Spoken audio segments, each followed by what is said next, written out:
from Wish TV. All Indiana Politics is your premier source for Indiana politics. Focusing on issues that matter to you. I still want us to be the best in the Midwest. We can't afford another lockdown. Give the citizens of this country the relief they need. Education in the state of Indiana remains priority number one. In-depth, nonpartisan coverage. We don't know exactly where the economy will be in January. People are worried with good reason. Exclusive interviews with Indiana's political leaders. We have the resources here in the state of Indiana to care for those who are in need. Expert analysis on critical legislation. We need to reform those laws. This recovery is going to take some time. We've got to anticipate that there'll be a budget shortfall. From Wish TV, this is All Indiana Politics Podcast on the All Indiana Podcast Network.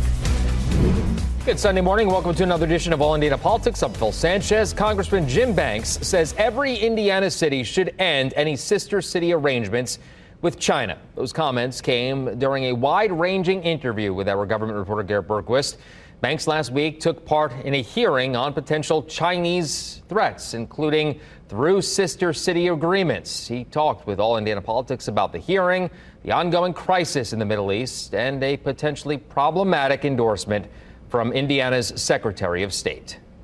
Joining us now is Congressman Jim Banks. Congressman, welcome back to the program. Good to be back. You dropped off your campaign signatures and those of Donald Trump on Thursday. Now, while you were there, Secretary of State Diego Morales endorsed you using a photo that was taken in his office. Was that an appropriate use of taxpayer-funded resources? Should he have done that at another time and place or even at all? Well, first of all, the Secretary of State has a formal role to play for candidates who are filing for office, and that's all that happened yesterday. He took a photo with me, put it on his official page. He's taken photos with, I think, almost anyone that stopped by to file to be on the ballot. So there's nothing wrong, in my opinion, there's nothing wrong with that. He did later endorse me on his campaign email, and I'll leave it up to him to explain that email and what resources he used to do it. But Diego Morales is a friend of mine. He works very hard as the Secretary of State,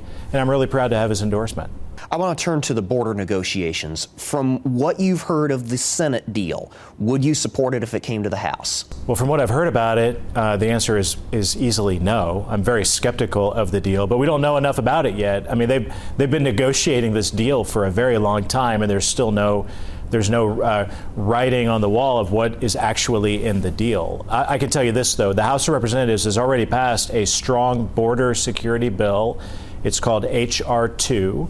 It goes back to the Trump policies that secured the border, build the wall, end catch and release, and go back to President Trump's very effective Remain in Mexico policy. Joe Biden, on his first day in office, signed executive orders that reversed the Trump border policies, and America is suffering because of it. Over 10 million illegals have come into our country. That's more illegals than the population of the entire state of Indiana. Drugs flowing over the border, and a lot of crime in our country because of it. So Joe Biden could go back and sign an executive order and secure the border today. He doesn't need Congress to do that for him.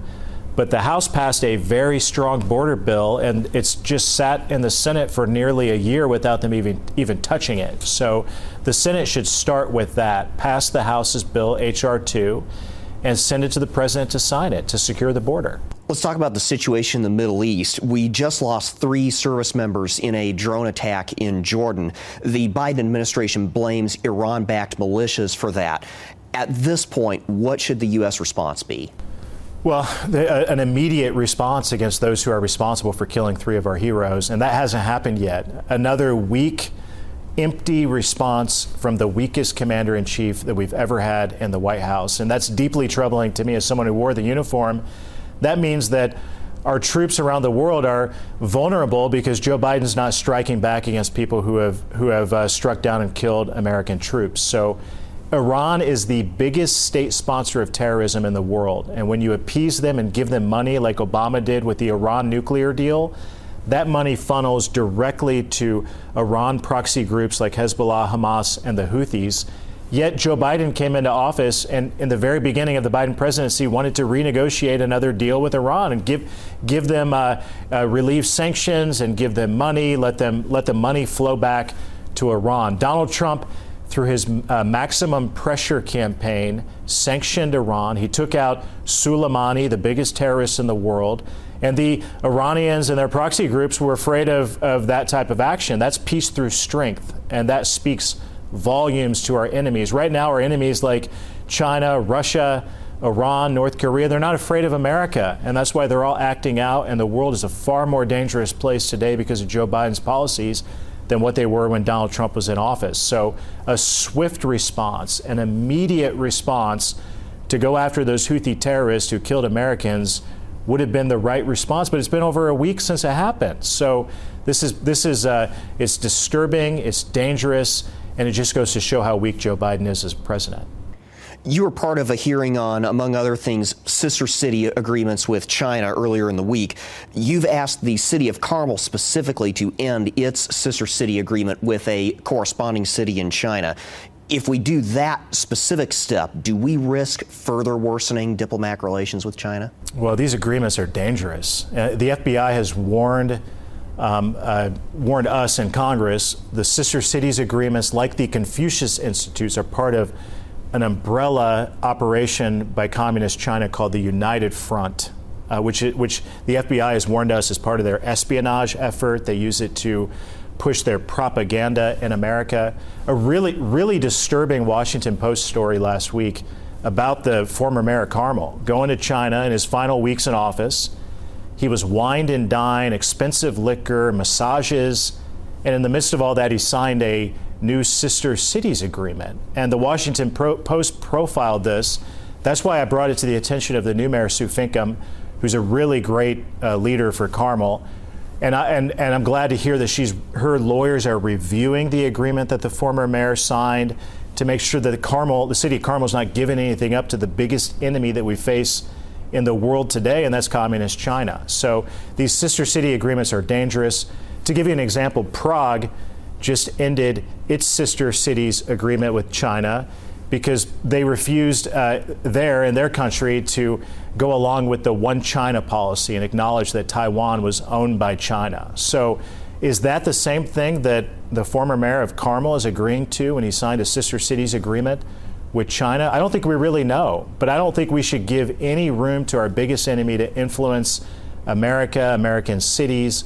The Washington Post story also says that since the Chinese have found Washington less welcome to them, and they're talking about leaders like me who are doing everything that we can to hold China accountable for stealing our jobs, for giving us COVID, and the other things that they've done to try to rule America under our thumb, they're going out to naive mayors around the city to try to get them to sign these agreements and cut deals with China, and I don't think we should go along with it.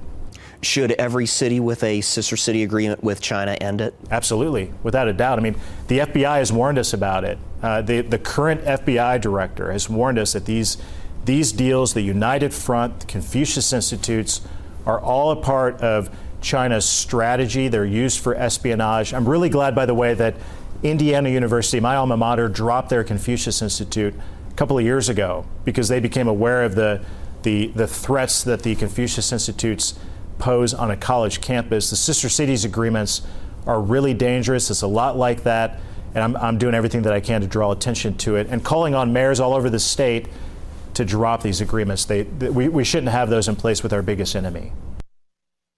All right, coming up, we take a deeper dive and a closer look at the impact of proposed Medicaid cuts on one central Indiana family.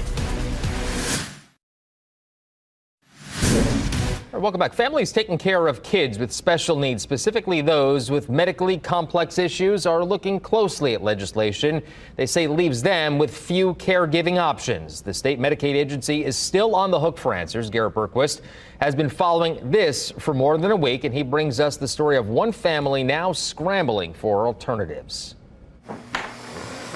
You all right? Several times a day, Bethany Johnson has to clear her son Landon's lungs. His muscle tone doesn't allow him to cough anymore. So this is a machine that simulates a cough form. It blows air into his lungs and then it sucks it back out to clear any mucus that he might have. Landon is 15 and has severe spinal muscular atrophy. About the only movement he can make is to blink for yes and no. Bethany has to care for him 24 hours a day. It's hard to know his needs if you don't spend a lot of time with him, because it's just like anybody else. You learn their preferences, you learn what they like, you learn what they don't like, and he certainly has preferences just like everybody else. The FSSA pays Johnson for 70 hours a week of care through its attendant care program for legally responsible individuals. It's just given us a little bit of a padding to where we don't have to be concerned if emergencies come up, flat tires happen, car trouble happens. She'll lose that padding on July 1st. The Family and Social Services Administration says it's shutting down the program to help close a $900 million funding gap.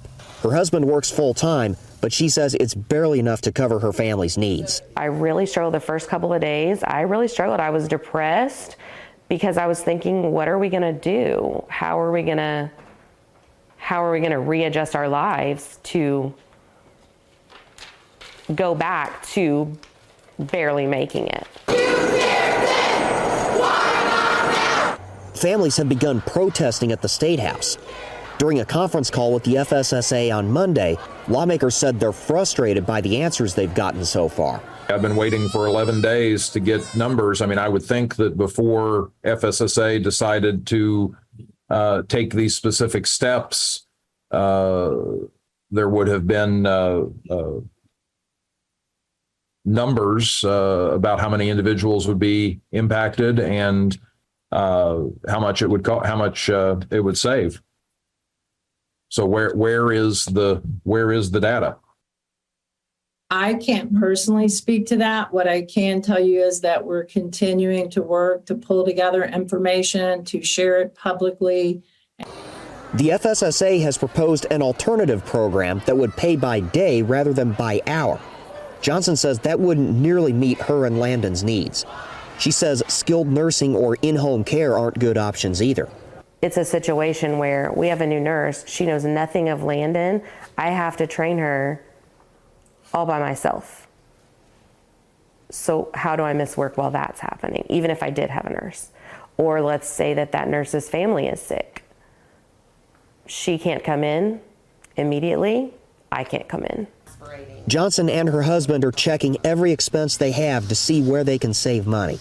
She says if the FSSA needs to cut costs, it shouldn't do so at the expense of the most vulnerable. I think that we need to take a step back and say, hold on, who will this affect? How will it affect? Will lives be lost? And I think there's a real possibility that lives could be lost if this goes through due to lack of care. The FSSA is taking public comment on the idea until February 16th. It's not accepting any new families, but anyone who is already on the program will continue to receive benefits until July 1st. In Jackson County, I'm Garrett Bergquist for Wish TV, wishtv.com, or follow us on Facebook for more updates. All right, coming up, Indiana's best political team talks the FSSA Medicaid cuts, Morales' endorsement of banks, and more.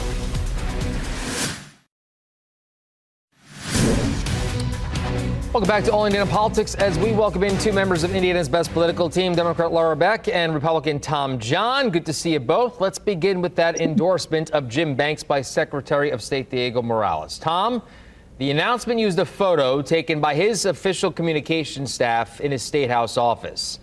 In your opinion, was this a misuse of taxpayer-funded resources? And since Morales is the state elections officer, should he be endorsing anyone? Well, everybody has a role as elected officials where they can endorse. They do things both in their role as a political leader in their party and as a government leader. And we haven't had anybody called to task since, in the time that I know of for those sorts of things. So making the endorsement, I see no problem with that. He's a Republican. He's a proud Republican. As for the picture, the fact is, once those things are out, anybody could use it for any purpose. I'm sure it's probably all over Twitter now where people have used it and it's the official office. Perhaps it wasn't the best judgment insofar as it raised this issue, but the fact of the matter is it's really a big nothing burger. Your thoughts, Laura? Well, I think it's interesting that Tom said that he doesn't recall a time of having something like this happen. And I can agree with Tom. This just isn't something that on both sides of the aisle that we normally don't do in that official capacity. Everyone, I think, is always very careful to walk to make sure there is a very clear delineated line between campaign and official. And so I think that clearly was breached there. The bigger issue to me, though, is that I just listened to the interview with Jim Banks, and the first question Jim Banks is talking about is not about a Senate campaign. It's about what happened with Diego Morales. And so I feel like that really shifts the focus from his campaign and really did his campaign a disservice because it becomes all about, once again, a Diego Morales sideshow. Yeah.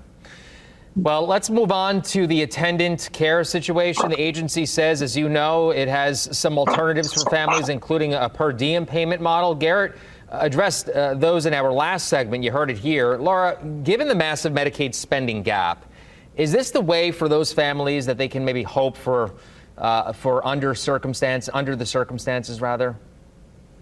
Well, I mean, I have to separate how I feel emotionally about this because listening to that story was just heartbreaking. It's shameful what they're doing, frankly. And they've been playing games for years with these budget reversions and reverting budget money back. So it looks like they've got a big surplus. They made a massive mistake.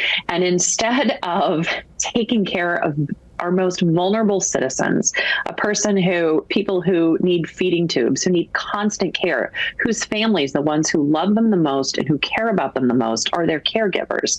Instead of taking care of them, they're trying to make up for a mistake they made by punishing them. And what really also bothers me is that if we are truly going to be a pro-life state, if we are truly a pro-life state in Indiana, then the first thing we do is we protect vulnerable Hoosiers, particularly children with really complicated healthcare needs, as well as their families. So they have a lot of explaining to do. They're not going to be able to kick the can down on the road, because if they wait until July 1st, I think the public outcry and anger, plus the political campaigns with the gubernatorial primary, is really going to hurt them moving forward. It's a fair point. Tom, could the state simply cover the cost out of its budget surplus? Well, I mean, I suspect that's a possibility that's open to the General Assembly. I mean, the reality is there was a mistake, there was a misjudgment, whatever the case is, as to the shortfall. And when you do that, just like in a household budget, and you say, okay, we need to tighten our belts, this is something the state's looking at. Whether they could have been more proactive in how they went about it and had more communications and brought people together to discuss the plan and I think make people aware of what they were trying to do. Yeah, there may be some of that. And this is out for proposed comment. That doesn't mean that it's actually going to happen. I think this is what happens in government, right? When things go out for comment and people talk about whether it's in the General Assembly or whether it's in an executive sort of action like this, you will see comments and you may see this well changed in the process. So I think it's early to take any hard and fast positions on it. But the reality is the state has to look at everything just like anybody would when they have a budget shortfall. Okay, we'll see what happens with that. Let's turn to national politics now for a moment. Senator Chuck Schumer says that we can expect a border deal this week. House Republicans already called it dead on arrival. Tom, at this point, are Republicans simply stalling to try to get Donald Trump reelected? Some. I think that's probably true. Others, I think what I've heard is there's a lot of confusion or even lack of understanding or even lack of knowledge as to what may be in this deal. So it's hard for people to say that they will or won't vote for a deal. And I think it is true. You heard Congressman Banks say, there are things that the Biden administration could be doing to secure the border. And instead, at most junctures, they've been affirmatively against trying to protect the border and have tried to roll back things that were done under the Trump administration. Yeah. So whether this is necessary, whether it moves the needle, or whether it's just giving Biden a political win, it's a fair question for people to ask, and it'll be interesting to see when the No doubt. Laura, I want to get you in here. We have less than a minute. Go ahead.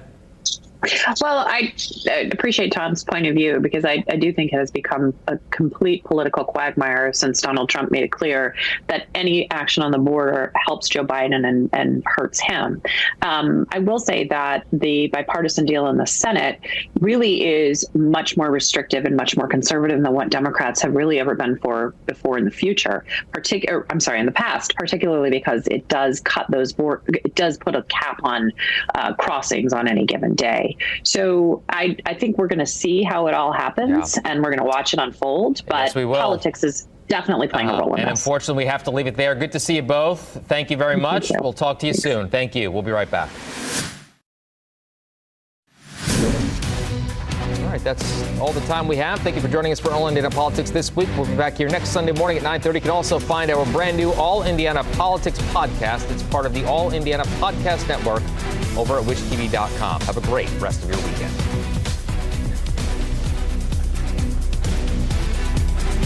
From Wish TV, this is All Indiana Politics Podcast on the All Indiana Podcast Network.